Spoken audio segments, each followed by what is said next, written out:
The challenge is, how do you motivate industry? Because industry loves to collaborate with universities on their own problems, but why should they work on entrepreneurial problems? What we have seen is that you can provide a lot of value. If you collaborate with universities on entrepreneurship, you don't get your immediate problem solved, but you get access to outstanding talent. Hello and welcome to the Research Valorisation podcast series. My name is Madeleine Arkins, Project Officer at UIIN and your host for today. During the 2023 UIIN Conference, we had a chance to sit down with Philipp Gerbert, General Managing Director of TUM Venture Labs, to explore deep tech entrepreneurship, bridging talent gaps, and climate solutions. Learn how university and industry collaboration can drive innovation and help shape a more sustainable future. Hello, I'm here with Philipp Gerbert, the General Managing Director of TUM Venture Labs. Thank you for joining me, Philipp. It's a pleasure. First of all, could you please tell me about your role at TUM Venture Labs and the work that they do there?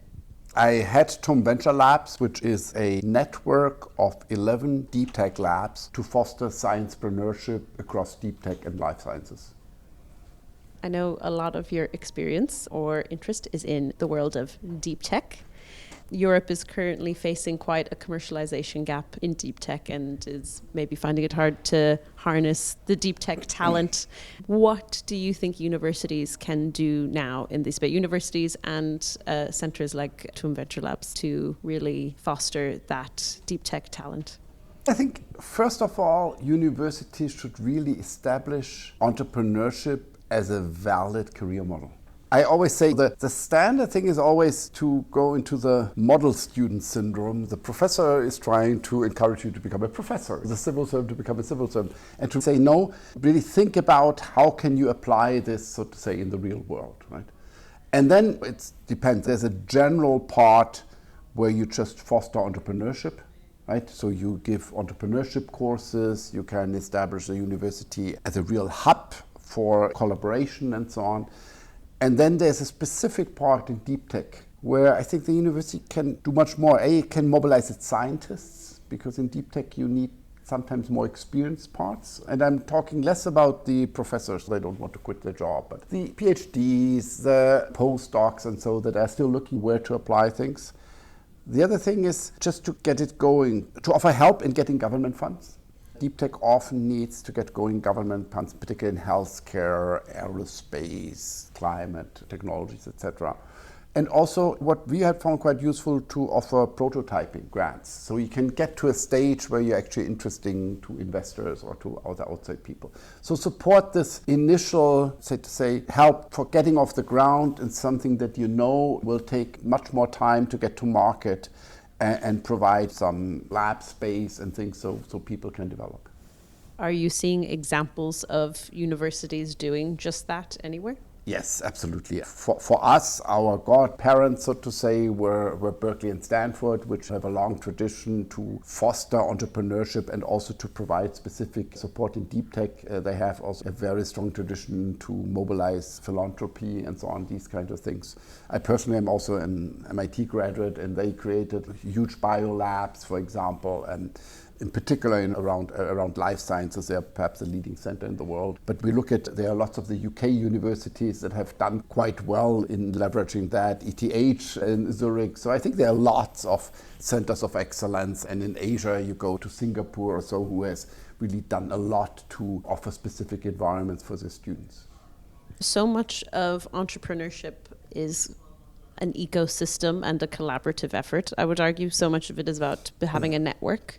How can universities and industries collaborate more to bridge the talent gap?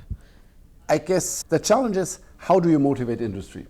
Because industry loves to collaborate with universities on their own problems, but why should they work on entrepreneurial problems? And I think what we have seen is that you can provide a lot of value. First of all, if you collaborate with universities on entrepreneurship, you don't get your immediate problem solved, but you get access to outstanding talent, because these are typically the people who excel in their own subject to still have some spare time and then think about entrepreneurial talent and try to apply the things. And this is one of the prime talent pools that was interesting for industry. We get lots of positive feedback on collaborations with early ideas, innovative ideas, potentially startups, etc.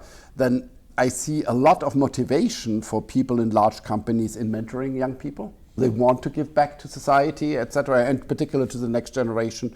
And then obviously, it's actually some companies that take the risk and even say, look, we become early customers. We've seen examples of where that fostered an enormous amount of innovation. So I think there's a huge part that industry has a lot to offer. It's clear. They have experience, they have excellent infrastructure that sometimes we can use. Several companies offer us infrastructure to use, for example, 3D printing in their facilities and so on. But at the same time, I think they really also get a lot out of it. So it's lots you can do. The key is to motivate industry for entrepreneurship and not just for research collaborations.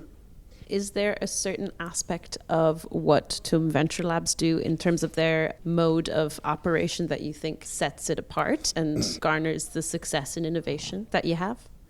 Let's say we were a bit lucky in that we already had an outstanding university, right? It's the top-ranked university in the EU, and we already had a very strong entrepreneurship center, so we could build on that. Now, I think what we managed to do is not only to provide domain-specific support, which I think helps a lot for the thing, but also create this kind of cross-domain collaboration. So we have one venture lab with 11 fields. So, for example, you do additive manufacturing in aerospace, or you do artificial intelligence in healthcare. And that not only fosters innovation, but is also very interesting for our industry partners, because they always become partners for the entire venture lab. So yes, I might be interested in food, but I also like to see food printing, which is additive manufacturing, right? Or you want to say, what are the AI methods in food? Or what does aerospace contribute to food and agriculture? So I think this integrated innovation network is something that our partners value extremely, and obviously it helps the entrepreneurs, because I think that's where the innovation happens. But it also makes it extremely attractive for industry partners. I also wanted to ask, I know that tackling climate change, obviously very important to all of us, but is also a point of interest for you in your work.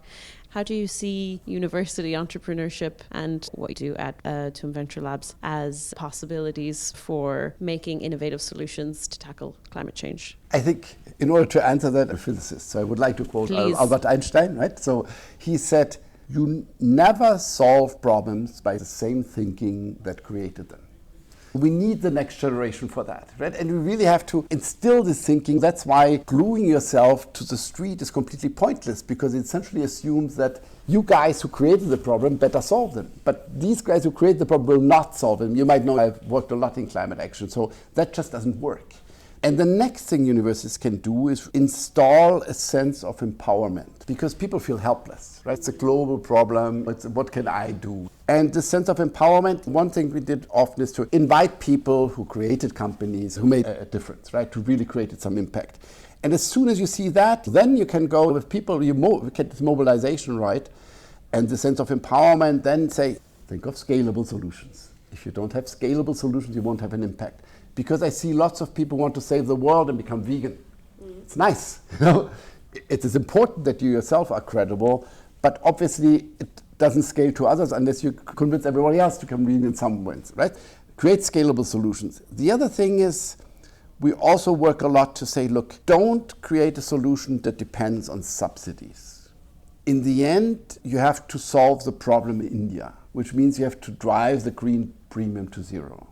Let me take example of an Elon Musk with Tesla. He got all the subsidies in the world. Right? He got thousands of subsidies for creating his factory. But in the end, it's totally clear he wants to succeed in India. And he took subsidies in order to drive it down. And just to get this sense, if you want to make a difference, you have to do that. And I also think it would help if you think about create a profitable business.